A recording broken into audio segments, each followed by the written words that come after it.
बड़ी खबर, पुणे से सॉफ्टवेयर इंजीनियर की गिरफ्तारी ने खोली देशव्यापी कट्टरपंथी नेटवर्क की परतें। महाराष्ट्र एटीएस की हत्या चढ़ा अल-कायदा से जुड़ा इंजीनियर जुबेर हंगरगेकर। भूमिका, डिजिटल आतंकवाद की नई परत। जब कोडिंग लैपटॉप से निकला जिहादी सॉफ्टवेयर, भारत में आतंकवाद का चेहरा बदल चुका है। अब ये सीमाओं के पार से आने वाले हथियारों का नहीं बल्कि डिजिटल कट्टरपंथ का दौर है। और इसी खतरनाक नेटवर्क का एक अहम कड़ी सोमवार को महाराष्ट्र एटीएस के हाथ लगी। पुणे के कोंडवा इलाके से गिरफ्तार 33 वर्षीय सॉफ्टवेयर इंजीनियर जुबेर हंगरगेकर पर पाकिस्तान स्थित अल-कायदा से संबंध रखने और युवाओं को ऑनलाइन कट्टरपंथ की ओर ढकेलने का गंभीर आरोप लगा है। हंगरगेकर, जो कल्याणी नगर की एक आईटी फर्म में डेटाबेस डेवलपर के रूप में काम करता था, पिछले एक महीने से एटीएस की गुप्त निगरानी में था। चेन्नई से लौटते वक्त सोमवार तड़के पुणे रेलवे स्टेशन पर उसे गिरफ्तार किया गया। उसके साथ कुछ अन्य संदिग्धों से भी पूछताछ जारी है। तकनीकी पृष्ठभूमि, धार्मिक प्रचार और डिजिटल कनेक्शन। एटीएस को कैसे मिला सुराग? एटीएस सूत्रों के अनुसार जुबेर पिछले कुछ महीनों से सोशल मीडिया और इनक्रिप्टेड चैट प्लेटफॉर्म्स पर कई विदेशी हैंडलर्स के संपर्क में था। जांच एजेंसियों को उसके लैपटॉप, मोबाइल और क्लाउड ड्राइव से अल-कायदा और AQIS से जुड़ी आपत्तिजनक फाइलें मिली हैं। फॉरेंसिक जांच में मिले जिहादी प्रचार वीडियो, धार्मिक उन्माद बढ़ाने वाले दस्तावेज और ऑनलाइन रिक्रूटमेंट चैट्स ने सुरक्षा एजेंसियों को सतर्क कर दिया। एटीएस के वरिष्ठ अधिकारी के मुताबिक उसका रोल सिर्फ सामग्री देखने तक सीमित नहीं था। वह एक डिजिटल इन्फ्लुएंसर की तरह काम कर रहा था, जो भारतीय युवाओं को धार्मिक कॉल टू एक्शन के नाम पर कट्टरपंथ की ओर मोड़ने की कोशिश कर रहा था।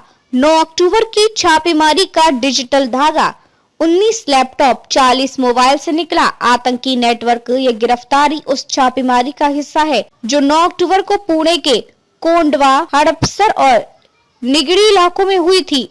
उन रेड्स में 19 लैपटॉप और 40 मोबाइल फोन बरामद हुए थे। डिजिटल फॉरेंसिक लैब की शुरुआती रिपोर्ट ने संकेत दिया था कि एक संगठित नेटवर्क भारत में सक्रिय है, जो ऑनलाइन धार्मिक प्रचार के नाम पर आतंकवादी संगठनों की विचारधारा फैला रहा है। एटीएस का मानना है कि इस नेटवर्क के कुछ सदस्य केरल, दिल्ली और तेलंगाना तक फैले हो सकते हैं, जिनकी पहचान अब तक गुप्त रखी गई है।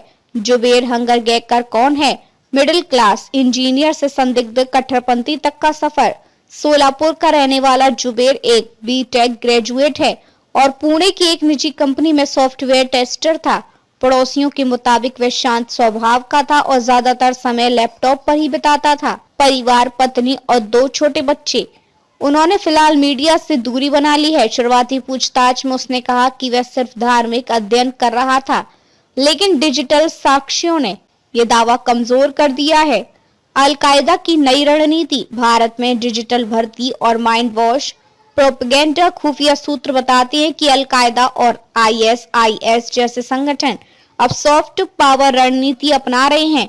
सीधे आतंकवादी हमले की बजाय ऑनलाइन कट्टरपंथीकरण, social media groups, VPN channels और गेमिंग कोडिंग कम्युनिटीज के जरिए युवाओं को विचारधारात्मक रूप से प्रभावित करना। भारत में पिछले कुछ महीनों में कई ऐसे केस सामने आए हैं। दिल्ली के मोहम्मद अदनान और भोपाल के अदनान खान को इसी महीने ISIS से जुड़े नेटवर्क से जोड़ा गया। गुजरात एटीएस ने इसी अक्टूबर एक AQIS मॉड्यूल पकड़ा था, जो टेलीग्राम चैनलों से युवाओं को जिहाद के लिए प्रेरित कर रहा था। एटीएस के लिए आगे की चुनौती, डिजिटल साक्ष्य से नेटवर्क का विस्तार उजागर करने की तैयारी। एटीएस अब हंगरगेकर के क्लाउड डेटा, चैट हिस्ट्री और ट्रांजैक्शन पैटर्न खंगाल रही है। जांच इस दिशा में जा रही है कि क्या उसने किसी विदेशी या भारतीय खाते से फंडिंग प्राप्त की थी।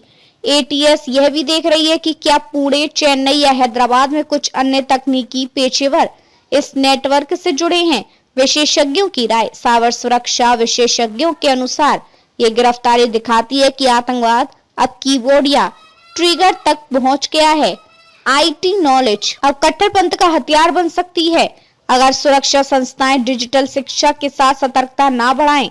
राष्ट्रीय सुरक्षा विश्लेषकों का कहना है कि अल-कायदा अब भारत को प्रचार के लिए नई जमीन मान रहा है, जहां धार्मिक पहचान और तकनीकी प्लेटफॉर्म के मिश्रण से युवाओं को बहकाया जा रहा है। निष्कर्ष, आतंकवाद का नया चेहरा, कोर्ट और कुरान के बीच छिपा जाल। पुणे में जुबैर हेंगरकर की गिरफ्तारी केवल एक व्यक्ति की कहानी नहीं है, ये आधुनिक भारत में साइबर जिहाद के खतरनाक विस्तार की झलक है।